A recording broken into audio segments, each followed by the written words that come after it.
The mainstream, lamestream, going extinct dinosaur media is determined to get back to shadow banning, censorship, and making sure you can't say what you want to say, what you really think. They're winning in Europe. Will they win again in America? Today we'll talk about what's happening and why folks are still being deplatformed all across this great big beautiful web.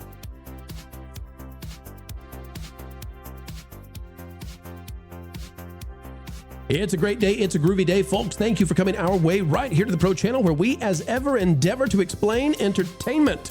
Today, we've got a great guest, the best guest possible to explain what's happening with deplatforming and where the future may lie. It's Eric Metaxas. He's ready to decide what we need to know when it comes to where folks will go in the future with shadow banning, deplatforming, censorship, etc., and why it's taking off in Europe. But the U.S. is still trying its best to hold it at bay. Click the like button, and we're underway. You have had difficulty at times getting this story out to redefine back to what it should be, the history of America, the truth, the reality. Talk to us a little bit about the efforts to strangle the story, to shadow ban, to deplatform.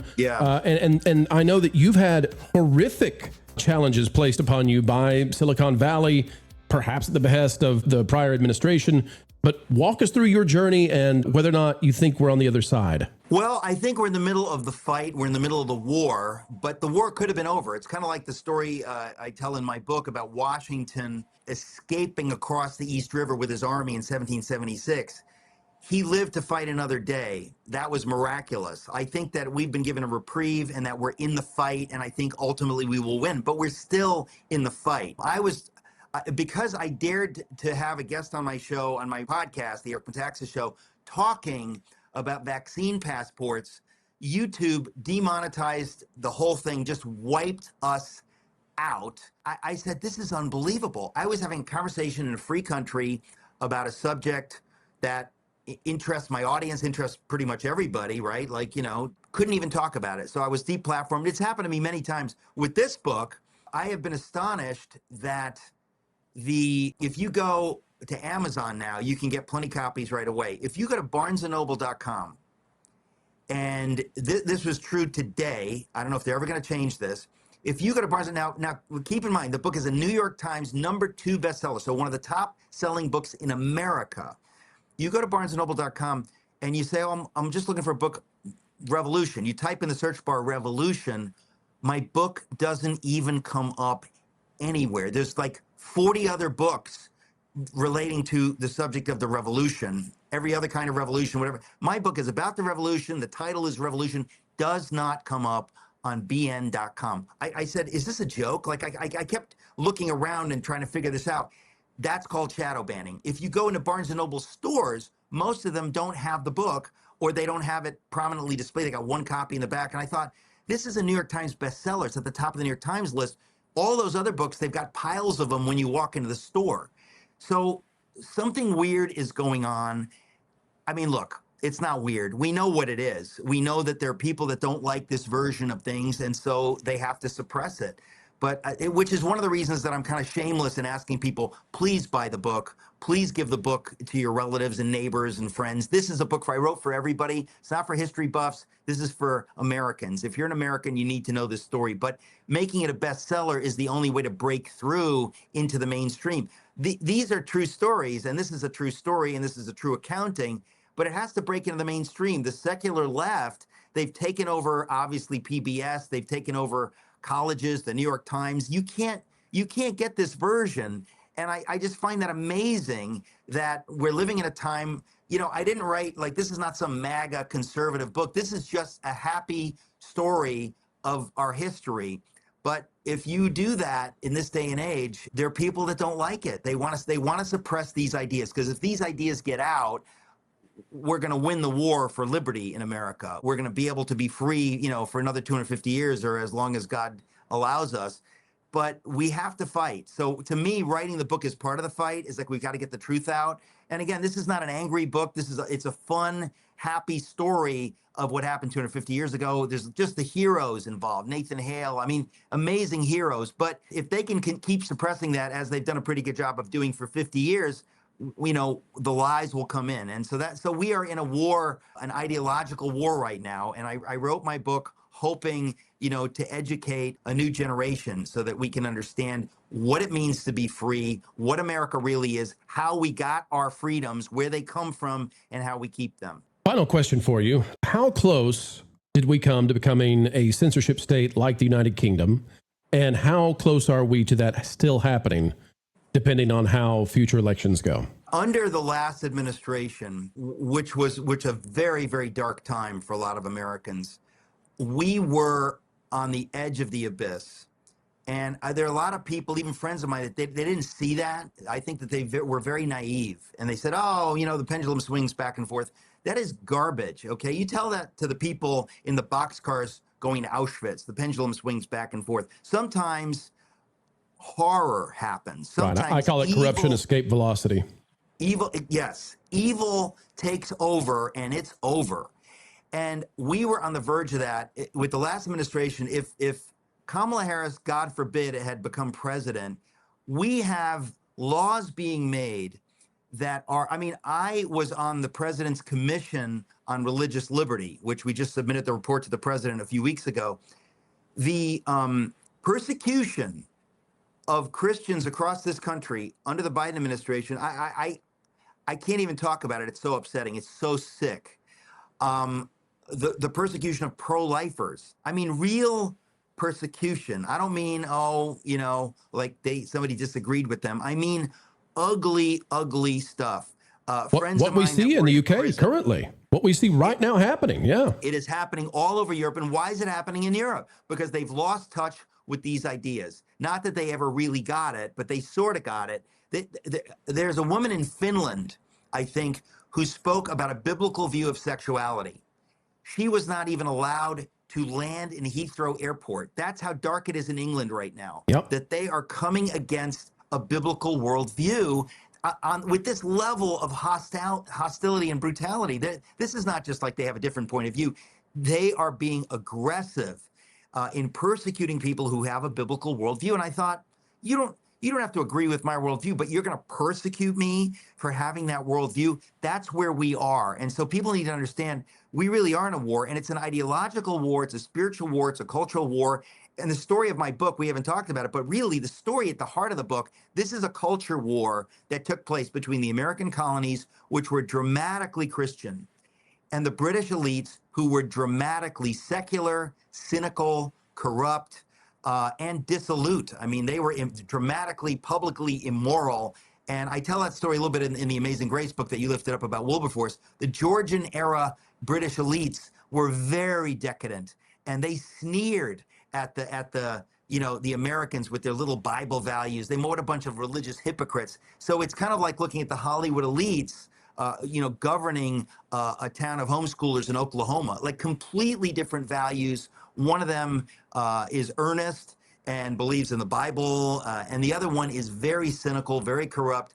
That's kind of the battle for liberty that happened 250 years ago. It's the battle we're still in, which is why all of this is so relevant. And I'm so grateful to you for talking about this, because there is nothing more important right now. We're in an ideological war, and our kids will suffer if we don't stand up and understand this stuff now. We need to save our stories. It saves our culture. It saves our kids. And Eric, I want to thank you before we go to the super chats, because nobody could have explained some of these things regarding slavery or the difference between the spiritualist and the materialist, England versus America, that was the founding stage for the revolution. I won't say American Revolution, because you've convinced me this is the revolution, and this is the book people should be reading. Yeah, it's the revolution in world history. And really, the people who were involved in it, they really believed this was God acting in history to show a new way forward for humanity. They all believed that. And again, even if you don't believe it, you need to know that's what they believed, and you need to honor them by trying to understand their point of view. That's why I wrote the book. It's that's the whole idea. But I'm just so grateful for all this time on your show with your great audience. This is important stuff, but it can also be fun. It should be fun, and we should be inspired, to live out these values. So thanks for having me. Could you share with the audience who may not be familiar, who are you, what do you do, and, what are you up to these days? Who am I? That's like an existential question. That's heavy, but I'll keep it simple. All right, Marty McFly. I'm a father. I'm a husband. I'm a son. I grew up in New York City and in Connecticut, and I am a writer. Mainly, I'm known. I guess I'm known as the host of my podcast, The Eric Metaxas Show. I do a thing called Socrates in the City. But a lot of people know me mainly as a writer. I've written a lot of books. I wrote a book called Bonhoeffer, which was a huge bestseller a few years ago about a pastor who got involved in the plot to kill Hitler. It was turned into a movie called Bonhoeffer. I've just written a lot of books, but the new book is called, I was just going to say, Is Atheism Dead? That's not right. That's the last book. I've written a lot of books. The new one is about the American Revolution. Revolution, sir. And it is, I mean, I wrote it because I say this is our super centennial. This is our 250th, the super centennial of the country. And I just thought I need to write a book that tells the whole story of how the country came into being, what happened 250 years ago. And it turns out to be a very exciting story. Every American should be inspired by our story. And I wrote it because I think a lot of us have drifted away from knowing this. Like, we've been living in a time the last 40, 50 years where America's been denigrated. A lot of people have just kind of drifted away from celebrating who we are. And I thought that's kind of sick, actually, because when you know who we are and how we came into being and how people suffered and died so that we could have liberty and self-government, it's a pretty horrible thing if we don't understand what that is. And so I said, I want to write a kind of a fun book that tells the story. And as you mentioned, it's been selling so well. I'm amazed. Despite their best efforts to stop you, you're still succeeding. Well, it's kind of funny, though, isn't it? It's like, I think that, I'll tell you, when the book first came out, so this is like 5 weeks ago, it was #2 on the New York Times list. And it was last night it came out, it was #2 again, right? When it came out as #2, the #1 book, according to the New York Times, was the Jill Biden book. Now, I don't know anybody who really wants to read the Jill Biden book, but we looked into it, and the official publishing numbers were that her book sold 25% less copies, fewer copies than my book. So the New York Times is always kind of pushing, it's not a true list, right? It's like, it's kind of what they want it to be. But even so, they had to put my book at #2. Last night, they put it at #2. What's the #1 book? Oh, it happens to be a book by 2 New York Times reporters. So yes, the mainstream media, or in this case, the leftist lunatic media, I mean, because the New York Times doesn't get worse than the New York Times, they don't like the true story of America. They'd rather have the kind of the sad story that you can watch on Ken Burns's PBS version, which is kind of depressing, to be honest. I mean, it's not kind of depressing. It is depressing. It's not exciting. And it's kind of like the radical left. It's like if they're doing a remake of the Rocky movie, they would make you walk out of the theater like, I don't know who really was the hero. Like, they both had their stories, That's not a good movie. And so when they tell the story of America, it's exactly the same thing. They don't really feel like they should celebrate America. They want to tell you about what's wrong with America. There's something sick about that. It would be like if it's your daughter's 10th birthday and you're like, well, you know what? We don't want to celebrate too much. All your friends and family, we're going to focus on where you can do better on your birthday. Like, it's pretty sick. And that's kind of where we are in America. So I wrote my book as a celebration, but again, I shouldn't say I wrote it as a celebration. It is a celebration, but I didn't write it that way. I just said, I want to tell the story, or the stories of what happened, 250 years ago. Turns out it is something to celebrate. Turns out these are amazing heroes. We need to know their names and their stories. You can't help but get inspired when you know it. And so I said, I've got to tell these stories for a new generation in a way that I hope is fun. And a lot of people have been saying that, I can't put it down. It reads like a novel. As an author, that's the greatest thing you want to hear, because a dull history book is a bad history book. So I am really excited that many Americans are familiarizing themselves with, our great story, this is the time. This is the summer. Parting is such sweet sorrow, ladies and gentlemen. It's only made sweet because there's more content on the way. We never stop. It drives the Holly Weirds mad, but we've got decades left in the can, and we keep going and going and going. Oh, wait. Are we showing our cards? That's right. We'll never stop going near and far and sending out the content you love. Folks, you can help us continue to do just that. Smash that like button, drop a comment down below, let us know your thoughts. And until the next time, keep learning, keep growing, and as always, keep having fun.